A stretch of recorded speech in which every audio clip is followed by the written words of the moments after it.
नमस्कार डॉक्टर्स। ये मैं कहाँ गया? ये मैं आज आया हुआ था प्रोटेस्ट साइट एनआरएस के। वहाँ पे मुझे मिल गए थे मेरे कॉलेज के जूनियर एमबीबीएस के जूनियर डॉक्टर कुश अवस्थी, जो अभी यहाँ पे रेसिडेंसी कर रहे हैं एमडी मेडिसिन के। तो इतना सारा हमारा डिमांड आ भी चुका था डॉक्टर कुश कि हम लोग एमडी मेडिसिन पे एक रेसिडेंसी का एक वीडियो बनाए, तो चलिए बनाते हैं। तो नमस्कार डॉक्टर्स, मैं आ चुका हूँ डॉक्टर आलोक तिवारी। मेरे साथ हैं डॉक्टर कुश अवस्थी जो कि एनआरएस मेडिकल कॉलेज से एमडी मेडिसिन परस्यू कर रहे हैं। तो आज इनकी भी विचारधारा को देख लेते हैं कि यहाँ पे ये क्या क्या स्ट्रगल फेस कर रहे हैं और इन्हें भी क्या क्या परेशानियाँ झेलनी पड़ रही है। तो आज इनके बारे में एक दो लाइन और बता देना चाहता हूँ। इनको मैं पहले से जानता हूँ, जैसे मैंने बताया भी था कि ये मेरे कॉलेज एमबीबीएस के जूनियर थे। तो मैंने जितना इन्हें देखा है, पहचाना है, जाना है, ठीक है, ये काफ़ी इनका जो स्वभाव है काफ़ी सहज स्वभाव के व्यक्ति हैं। तो इनसे मैं एक्सपेक्ट तो नहीं कर रहा कि काफ़ी ज़्यादा रॉ आंसर देंगे और एकदम मतलब मुंह पे कोई बिना किसी ताला के बोलना शुरू कर देंगे। मगर हाँ, ये बात है कि जो भी बातें बोलेंगे दिल से ही बोलेंगे और आपको भी थोड़ा सा रीड बिटवीन द लाइंस करना पड़ेगा। ठीक है, तो डॉक्टर कुश बहुत बहुत स्वागत है आपका। Thank you. डॉक्टर कुश, आप ये पहले बताइए कि मेडिसिन लेने का मेन कारण क्या था आपका? मेडिसिन लेने का first of all I would say मैं पहले से शुरुआत करता हूँ अपने एमबीबीएस में। पहले एमबीबीएस जब कर रहे थे तब मेरा मन था कि सर्जरी लेने का। सर्जरी। अच्छा। लेकिन फिर जब इंटर्नशिप हुआ, हाँ। जब मैंने सब पोस्टिंग अटेंड किया तब मैं समझ पाया कि I am not meant for surgery. अच्छा, क्यों? सर्जरी का एनवायरनमेंट अच्छा नहीं लगा आपको? सर्जरी का मतलब कि long duty hours, long standing था। उसके बाद फिर सर्जरी का जो टॉक्सिसिटी है वो चीज़ हमको एकदम पसंद नहीं है। मेडिसिन में जब मैंने इंटर्नशिप में ड्यूटी किया तो मुझे काफ़ी इंटरेस्टिंग लगा सब्जेक्ट तो पढ़ने में इंटरेस्टिंग है ही, प्रैक्टिस करने में भी उतना इंटरेस्टिंग है। तो आपको बहुत सोचने, मतलब एक तो पेशेंट कोई इमरजेंसी में आ गया तो बहुत सारे डिफरेंशियल डायग्नोसिस आप सोच सकते हैं। तो वो चीज़ हमको काफ़ी ज़्यादा इंस्पायर किया उस टाइम, मतलब कि एक चीज़ को कैसे हम लोग सोच सकते हैं। एक पेशेंट जब आया इमरजेंसी में तो क्या क्या सोच सकते हैं, डिफरेंशियल डायग्नोसिस कैसे हम उसको मैनेज कर सकते हैं। कि इमरजेंसी मैनेज करने में जो सेटिस्फेक्शन है वो वाला चीज़ अलग ही है। डॉक्टर घोष, एक बात बताइए, जैसे कि मेरा बात हुआ था जब डॉक्टर अभिषेक मोहता से, तो उन्होंने एक बहुत सही बात बोली थी कि जो पेशेंट समझ में नहीं आता किसी को कहाँ पे डालूं, कहाँ पे भर्ती करूं, तो वो मेडिसिन वार्ड में चला जाता है, क्योंकि वो एक ऐसा जगह है जहाँ पे किसी को भी भर्ती कर देते हैं, भले उसकी डायग्नोसिस कुछ भी हो रही हो। तो ऐसा है क्या कि मेडिसिन को एक डंप यार्ड की तरह समझते हैं? नॉर्मली मतलब कि in government setup dump yard ऐसा मान सकते हैं, क्योंकि जनरल मेडिसिन क्या है कि एवरी स्पेशलिटी को कवर करता है। जनरल मेडिसिन तो मतलब कि सब स्पेशलिटी में यूज होता है। अब बात करिए मतलब फॉर एग्जांपल सर्जरी में कोई भी केस हुआ, कोई केस ऑफ एब्सेस है तो एब्सेस हम लोग भी मैनेज कर सकते हैं। उसमें एंटीबायोटिक अगर जो इनिशियल स्टेज है तो मतलब कि इंसिशन एंड ड्रेनेज के बाद तो एंटीबायोटिक्स ही देना पड़ेगा, उसमें मेडिसिन का भी रोल है। और फिर जैसे फॉर एग्जांपल अगर जो कोई इंटेस्टाइनल ऑब्स्ट्रक्शन का केस है, सब एक्यूट इंटेस्टाइनल ऑब्स्ट्रक्शन, तो सब एक्यूट इंटेस्टाइनल ऑब्स्ट्रक्शन सर्जरी वाले लोग सर्जरी नहीं करेंगे, क्योंकि उसका कारण मेडिकल होगा, ड्यू टू हाइपोकैलेमिया हो सकता है। तो उसमें तो आपको पोटेशियम सप्लीमेंट करना पड़ेगा, तो वो वाला चीज़ मेडिसिन से मैनेज हो सकता है। तो ऐसे ओवरलैप बहुत सारे चीज़ें में, जैसे for example in A case cancer chemotherapy, if the patient is having breast carcinoma and it has been treated with surgery, radiation and chemotherapy, yes, then after if there is recurrence of the cancer and the patient develop lung metastasis and patient is having shortness of breath, so patient is admitted under general medicine for shortness of breath. मतलब कहाँ सी story कहाँ पे and up हो गई है ना? वही इसीलिए लोग बोलते हैं कि ऐसा डंपिंग ग्राउंड है। लेकिन in private setup there is a team of doctors which get involved in a specific case. Not only general medicine doctors are involved, मैं एक बोलूँगा। बट जो सर्जरी में एक केस सेटिस्फैक्शन मिलता है कि आपने पेशेंट को देखा, ठीक है, पेशेंट को आपने समझ लिया कि क्या डायग्नोसिस है और तुरंत रिमूवल करा और तुरंत सेटिस्फैक्शन भी मिल गया, पेशेंट भी ठीक होकर घर गया। लेकिन यहाँ पर देखो आप मेडिसिन में कि अगर आपको डायग्नोसिस नहीं मिली है, 5-6 दिन तक आपने एक एंटीबायोटिक चलाया, नहीं ठीक हुआ तो फिर दूसरा चला दिया, तो ये आप कैसे एक्सप्लेन करेंगे?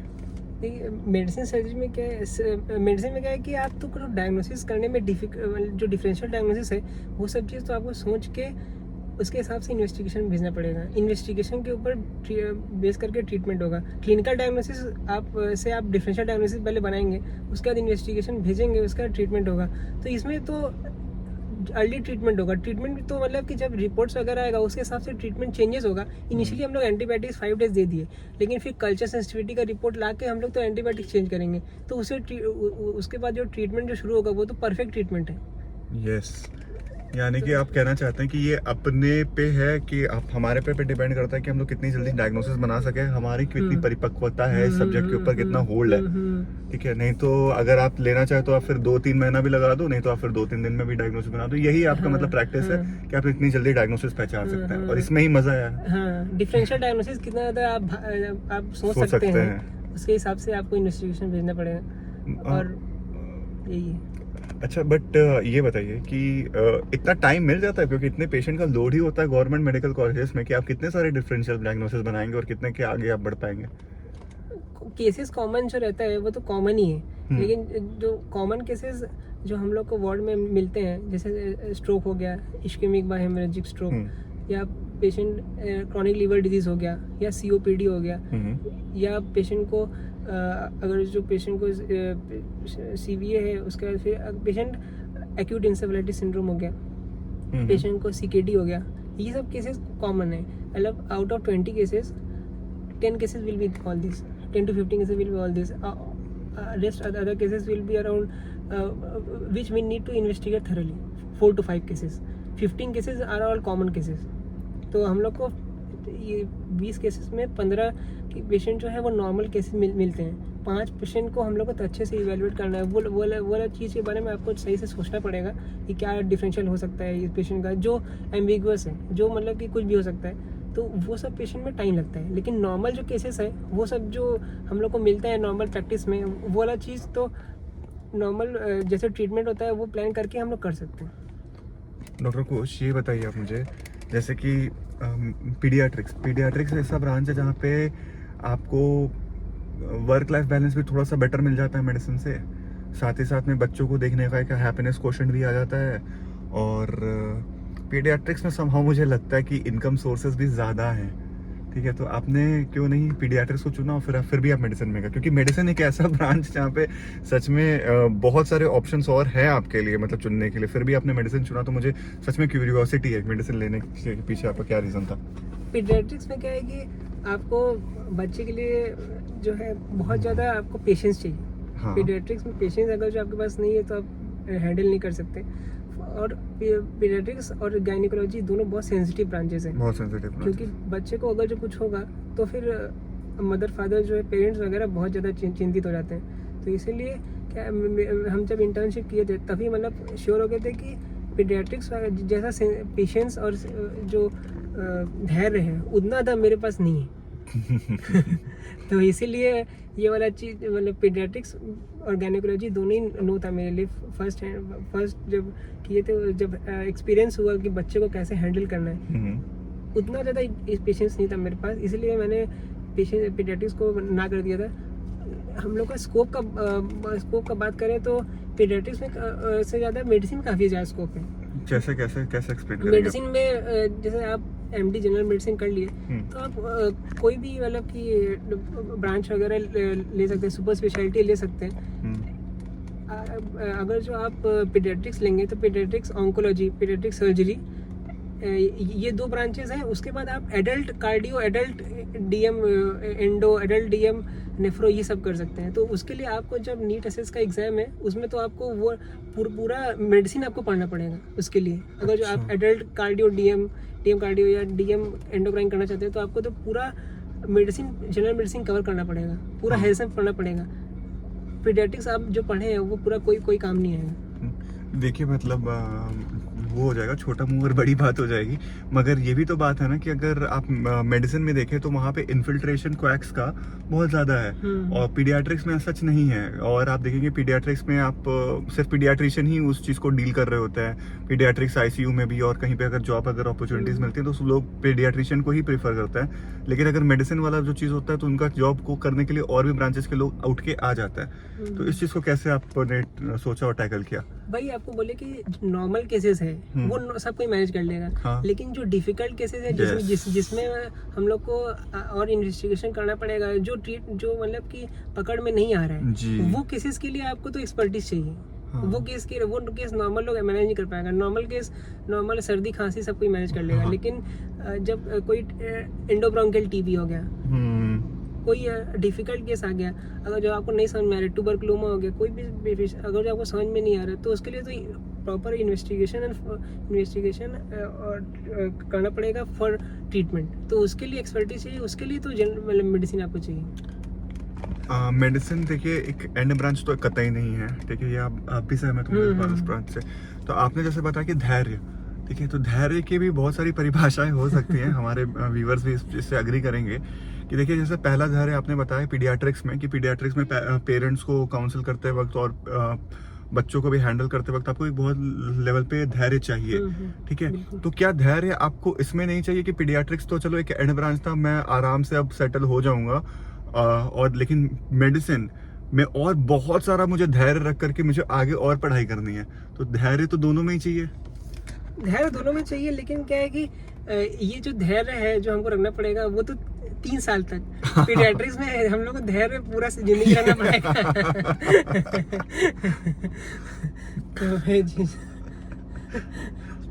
तो देखिए धैर्य भी अपने मतलब टाइमलाइन के साथ आता है, ठीक है। तो आपका पता होना चाहिए कि धैर्य के साथ साथ उस कितना दिन तक आपको झेलना है। तो आपने क्या सोच रखा हुआ है कि आप आगे और धैर्य रख कर बढ़ेंगे आगे डीएम वगैरह के लिए?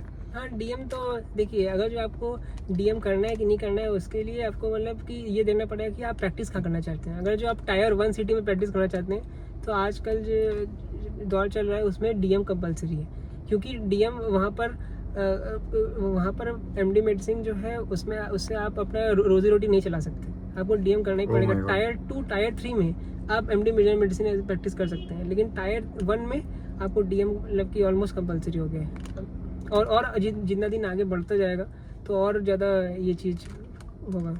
मतलब आप कह रहे हैं कि 2024 में एमडी मेडिसिन करने का मतलब ये है कि बहुत ज़्यादा सैचुरेशन है और आपको डीएम करना ही करना है। डीएम टायर 1 में अगर आपको प्रैक्टिस करना है। अगर टायर 2 टायर 3 में आप थोड़ा पेरिफेरी में जाना चाहते हैं तो आप as MD general medicine practice. लेकिन पेरिफेरी में कोई क्यों ही जाना चाहेगा?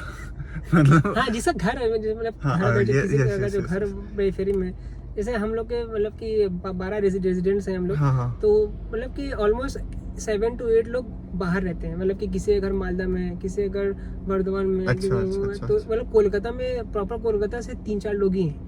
तो वैसा अगर जो आपका मन है तो वो जैसे हम लोग मेरे जो फेलो रेजिडेंट्स हैं वो लोग कुछ लोग बोल रहे हैं कि हम लोग और नहीं पढ़ेंगे और MD general medicine as a practice करेंगे। हाँ। तो वो अपने होम टाउन में जाकर प्रैक्टिस कर सकते हैं। लेकिन देखिए ना सर, जैसे टियर 2 पे आपको वो लाइफ क्वालिटी नहीं मिलेगी। तो लाइफ क्वालिटी अगर कोई सोच करके आगे बढ़ रहा है तो आप उसको बोलेंगे कि एमडी मेडिसिन लेना चाहिए? लाइफ क्वालिटी क्या है कि जनरल मेडिसिन में क्या है कि आप अपना ओपीडी प्रैक्टिस कर सकते हैं। अच्छा। ओपीडी प्रैक्टिस ये हर ब्रांच में तो पॉसिबल नहीं है, मतलब कर सकते हैं, लेकिन ओपीडी प्रैक्टिस आप जितना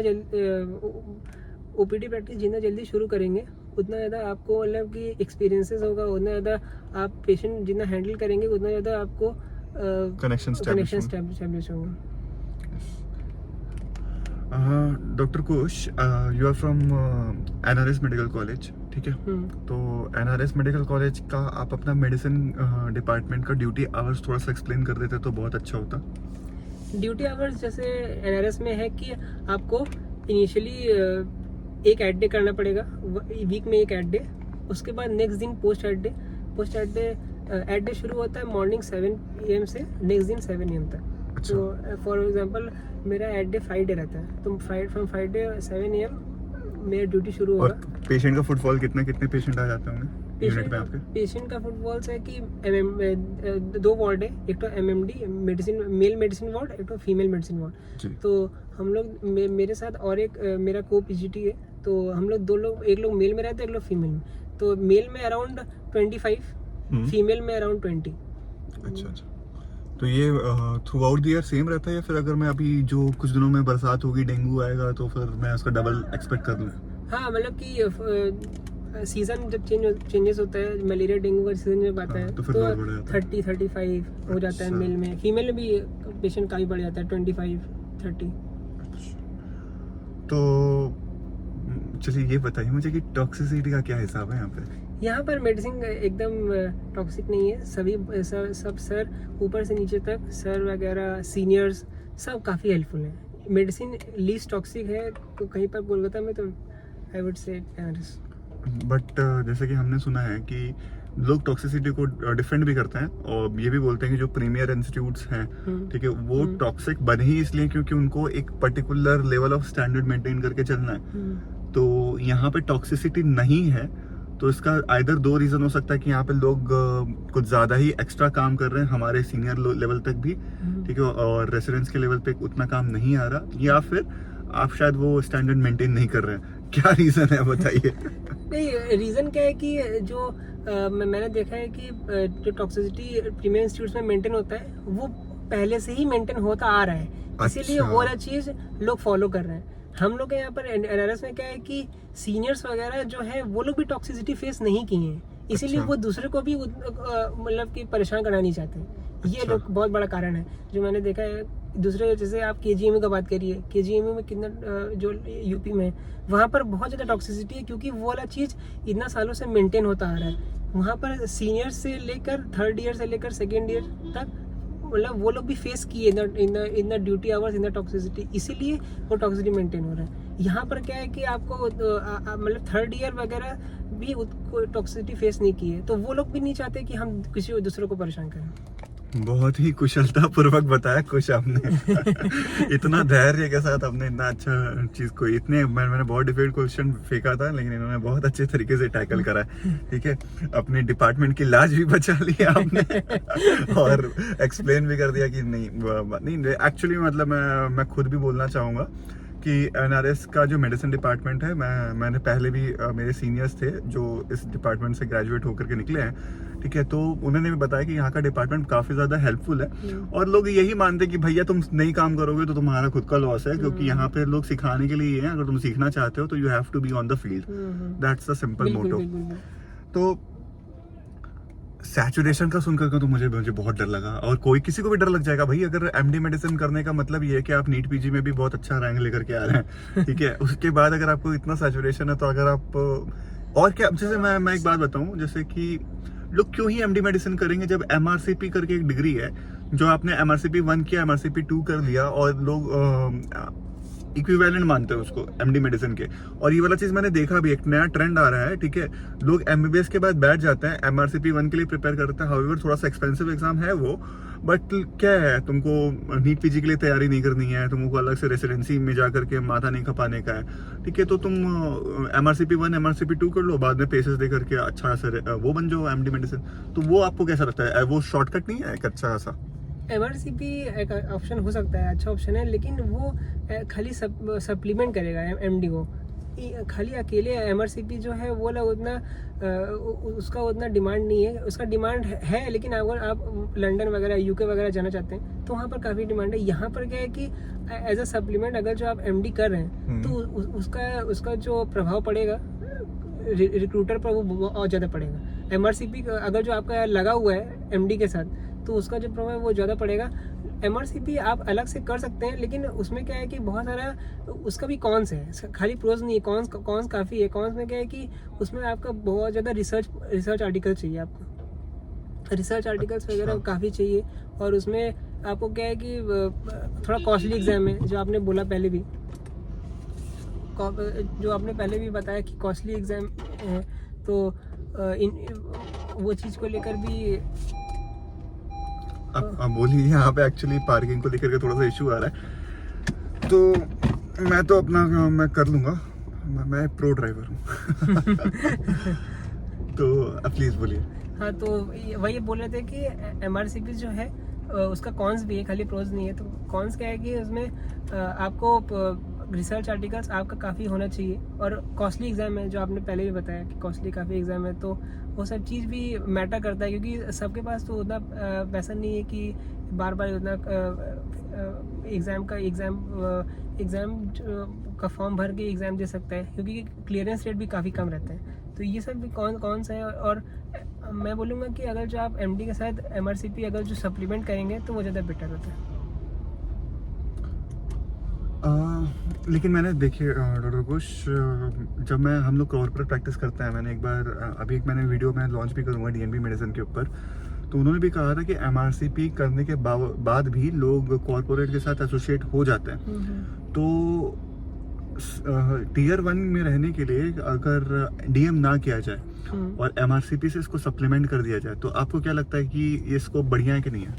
ये पहले क्या था कि MRCP लोग करने के बाद कंसल्टेंट हो जाते थे प्राइवेट में, लेकिन अभी क्या है कि आप MRCP के बाद वो MRCP MD को सप्लीमेंट MD को कॉम्प्लीमेंट कर सकता है, लेकिन वो तो DM को नहीं कॉम्प्लीमेंट कर सकता है ना। yes, तो इसीलिए आपको सुपर स्पेशलिटी करने के जब तक नहीं करेंगे तो वो MRCP के इक्विवेलेंट नहीं है। सुपर स्पेशलिटी का अलग ही रोल है, और वो चीज़ जो है वो तो MRCP के इक्विवेलेंट कभी नहीं है। वो MD के इक्विवेलेंट हो सकता है, लेकिन MRCP के DM के इक्विवेलेंट नहीं है, सुपर स्पेशलिटी के इक्विवेलेंट नहीं है। अच्छा, तो एक बात बताइए, अगर आपको DM करने का है तो आप कौन से ब्रांच पे अभी फोकस करेंगे? क्योंकि अब मुझे लगता है कि ऐसा तो नहीं होगा कि किसी ने DM भी कर लिया तो उसके बाद भी लग रहा है कि उसको भी वहाँ पे भी सैचुरेशन मिल रहा है।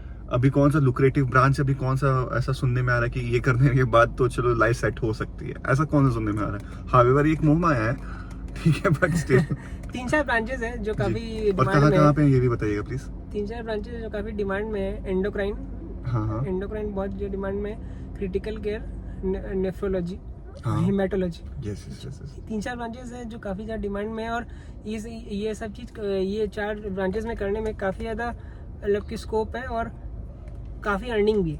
आप मतलब कि 3 to 4 lakhs पर मंथ, उससे ज़्यादा भी अर्न कर सकते हैं। ये सब 4 ब्रांचेस अगर जो हो गया आपका तो कर सकते हैं। और ये भी है क्या कि अगर मैं DM के लिए मैं चांस पा जाता हूँ तो मुझे ये सर्विस बॉन्ड नहीं देना पड़ेगा? नहीं, DM अगर जो आप कर रहे हैं कि वो स्टेट के ऊपर डिपेंड करता है। जो बॉन्ड है वो स्टेट के ऊपर डिपेंड करता है। उसमें ऐसा कुछ नहीं है कि आपको बॉन्ड नहीं करना पड़ेगा। वो स्टेट, जैसे MD मेडिसिन में एडमिशन लेने से आपको स्टेट वाइज बॉन्ड करना पड़ता था, वैसे ही DM में भी आपको स्टेट वाइज बॉन्ड करना पड़ेगा। जो भी स्टेट से कर रहे हैं उसका स्पेसिफिक ईयर्स ऑफ बॉन्ड है। तब तो फिर मैं एक अपने नए क्वेश्चन के साथ आ जाऊंगा कि इससे अब अच्छा भला मैं DNB कर लूँ, फिर DNB मेडिसिन में उठा लूँ, फिर मुझे बॉन्ड भी सर्व नहीं करना पड़ेगा, और फिर मैं अपना DM के लिए प्रिपेयर करना चाहूँ तो करूँ, नहीं तो फिर एक एच तो हो गया मेरे पास। क्यों? तो फिर MD वर्सेस DNB बताइए थोड़ा। DNB मेडिसिन में क्या है कि उसका देखिए, ये आपका बात सही है कि आपका 3 years बच रहा है बॉन्ड का, लेकिन आपका DNB मेडिसिन में क्या है कि बहुत सारा कॉन्स है जो आपको कंसिडर करना पड़ेगा। DNB मेडिसिन में आप प्रैक्टिस कर रहे हैं एक प्राइवेट हॉस्पिटल में, वहाँ पर आपको एक्सपोजर बहुत कम है। एक्सपोजर इन द सेंस कि केसेस वगैरह का तो ठीक है, केसेस वगैरह तो कम है ही, लेकिन क्या है कि आपको उतना हैंड्स ऑन नहीं देगा। Hands on in the sense कि सर्जिकल ब्रांचेस में तो हैंड्स ऑन आप समझ पाते हैं, लेकिन मेडिसिन में हैंड्स ऑन क्या होता है, ये आपको समझना पड़ेगा। मेडिसिन में हैंड्स ऑन है कि आप फ्रीली मतलब कि मेडिसिन प्रेस्क्राइब कर पा रहे हैं, आपके मेडिसिन से पेशेंट ठीक होकर जा रहा है घर, वो जो सेटिस्फेक्शन है वो वाला चीज़ आपको DNB में नहीं मिलेगा। DNB में क्या है कि आप जब फर्स्ट ईयर में हैं तो आप फर्स्ट ईयर में जो कंसल्टेंट बोल रहे हैं वही आपको करना पड़ेगा, क्योंकि वहाँ पर लोग पैसे दे रहे हैं तो वो लोग मतलब कि बेस्ट ट्रीटमेंट चाह रहे हैं। तो अगर जो आपसे कुछ भूल वगैरह हुआ, जो बाउंड टू हैपन है, जो हो ही सकता है भूल, तो वो वाला चीज़ कवर करने के लिए वहाँ पर कंसल्टेंट जो बोलेंगे वही करना पड़ता है। मेडिसिन MD में क्या है कि आप जो है आप मेडिसिन प्रेस्क्राइब कर सकते हैं अपने आप, उसके बाद जब कंसल्टेंट राउंड दिया तो आपको बताएगा कि आपका क्या गलती हुआ, तो फिर उसके हिसाब से आपका मेडिसिन चेंज कर सकते हैं। हाँ, लेकिन फिर अगर जो मान लीजिए कि कुछ महंगी दवाइयाँ होंगी, वो महंगी दवाइयाँ जो कि गवर्नमेंट में मुहैया नहीं कराई जाती, वो मैं आपके पास तो फिर लिमिटेड ऑप्शन ही रह गए। आपको फ्रीली मैंने बोल दिया कि भैया जो दवाइयाँ चलानी है चलाइए आप, मगर आपके पास तो दवाइयों का स्टॉक ही नहीं है, आप तो बता ही नहीं सकते कि मोनोक्लोनल एंटीबॉडीज हो गई, तो आप फिर वो पेशेंट को बाहर से मंगवा भी नहीं सकते क्योंकि गरीब पेशेंट्स हैं। और फिर ये तो फिर एक एज फिर से डीएनबी के पास आ जाता है कि वहाँ पर हम लोग ज़्यादा मतलब हाँ, कॉस्टली दवाई दे सकते कॉस्टली हैं। दवाई मतलब एक ऐसी दवाइयों को दे सकते हैं जो कि पेशेंट परचेस कर ले, वो आइदर वो इंश्योरेंस से अपना क्लेम करा लेगा या फिर वो एक्चुअली उसकी परचेसिंग कैपेसिटी है तो फिर वो कर सकता है। तो डीएनबी तो फिर एक एज पे आ गया।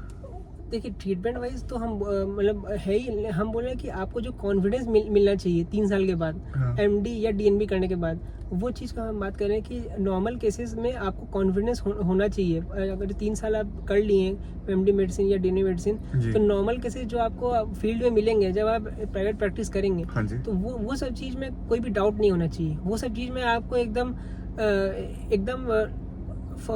पूरा झट से मतलब कि आपको ट्रीटमेंट आना चाहिए और झट से मतलब कि पेशेंट ठीक होना चाहिए। अगर जो उसमें भी आपका मतलब कि ठीक से हाथ नहीं रहेगा, ठीक से आप उसको ट्रीटमेंट नहीं कर पाएंगे, तो फिर आपका प्रैक्टिस ही नहीं जम पाएगा।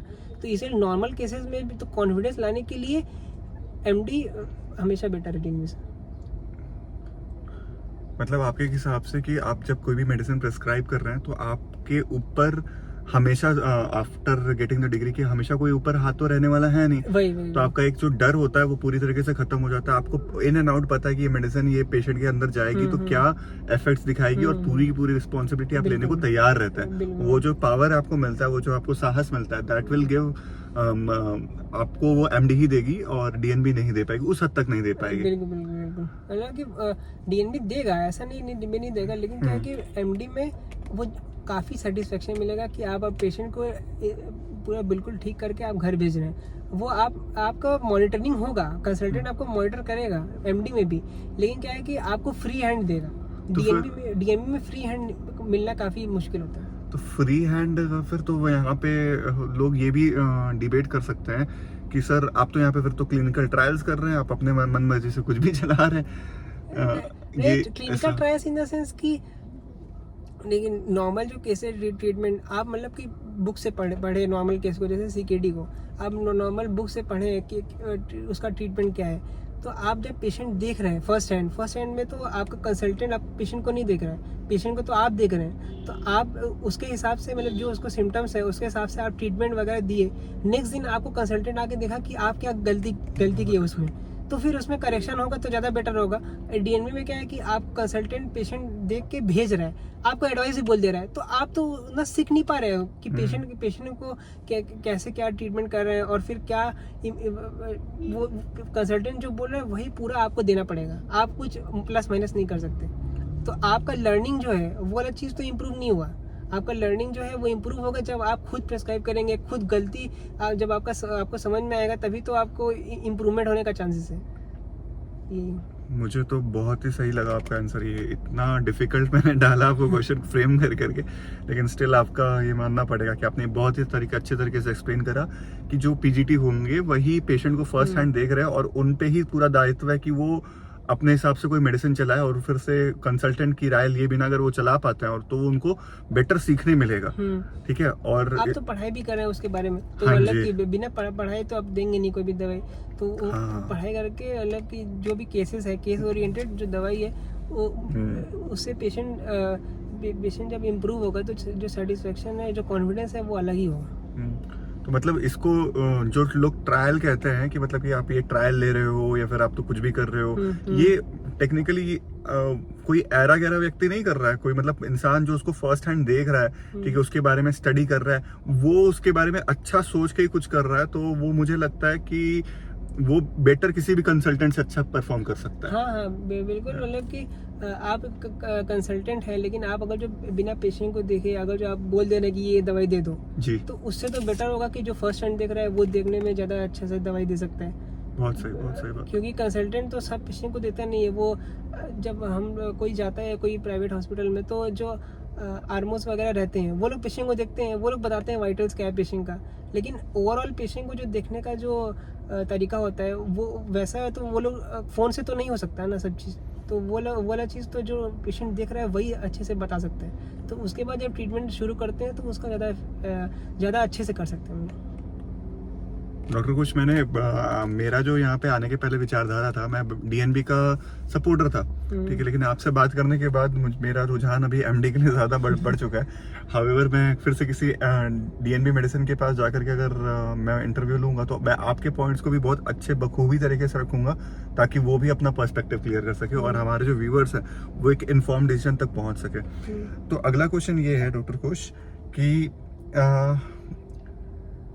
जब ये एंड ब्रांच नहीं है, जबकि ये इतना ज़्यादा आपसे धैर्य भी मांग रहा है, ठीक है, और साथ ही साथ में मैं बोलूँगा कि टॉक्सिसिटी तो ऐसा सच आपने नहीं फेस करी, लेकिन स्टिल बाकी सारे कॉलेजेस में तो टॉक्सिसिटी थोड़ी बहुत होती ही है, तो क्या कोई सेटिस्फैक्शन कैसे ढूंढे इस ब्रांच में?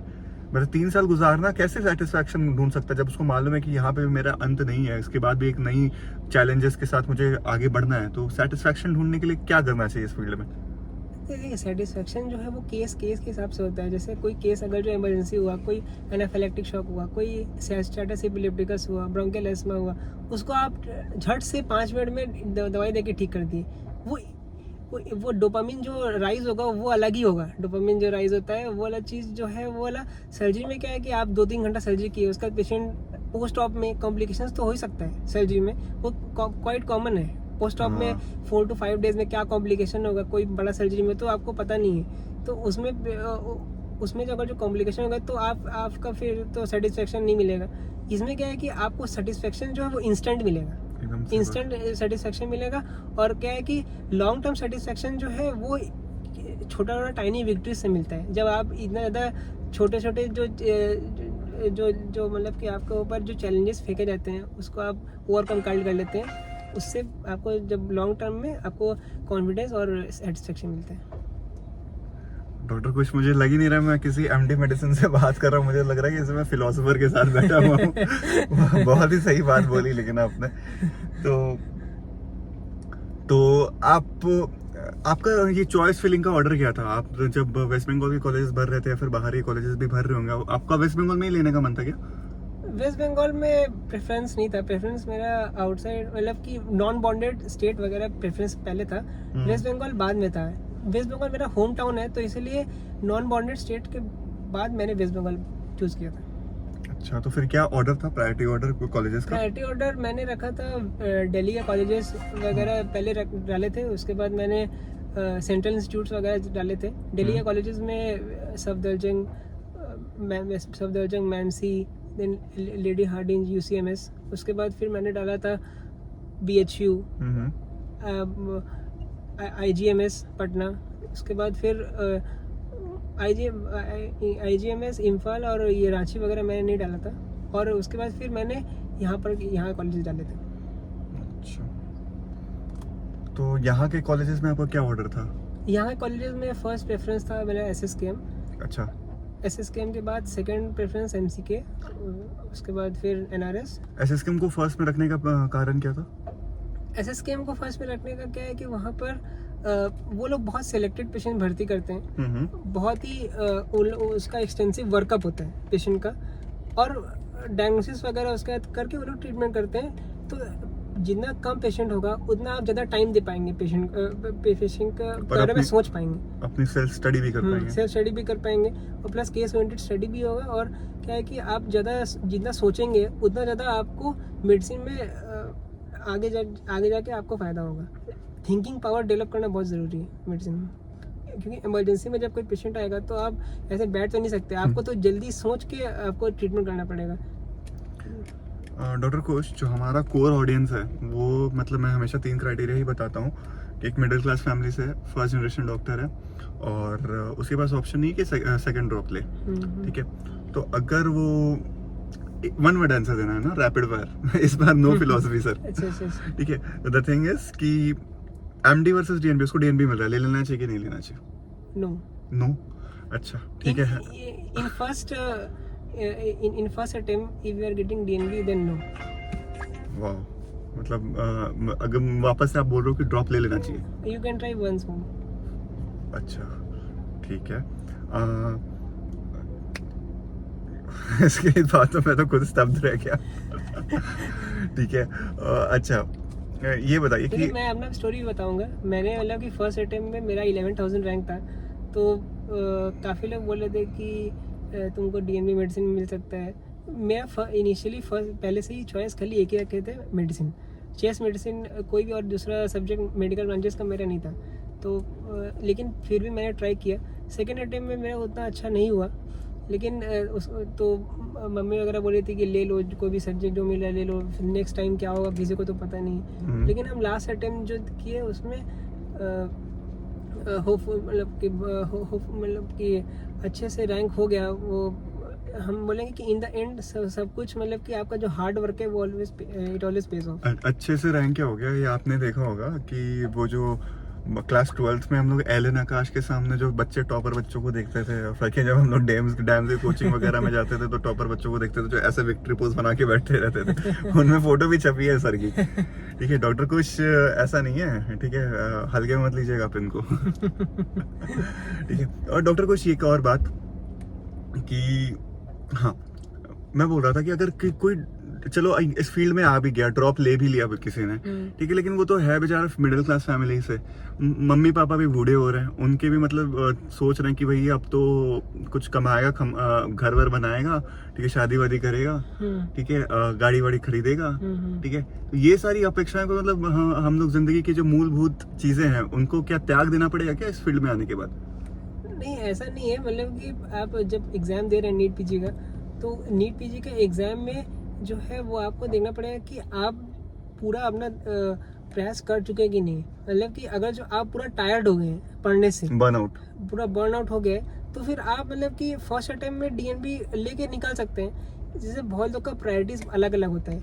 बहुत लोग का है कि हमको जल्दी सेटल करना है, हमको और ज़्यादा पढ़ना नहीं है। जो लोग बर्न आउट फेस कर रहे हैं वो लोग मतलब कि फर्स्ट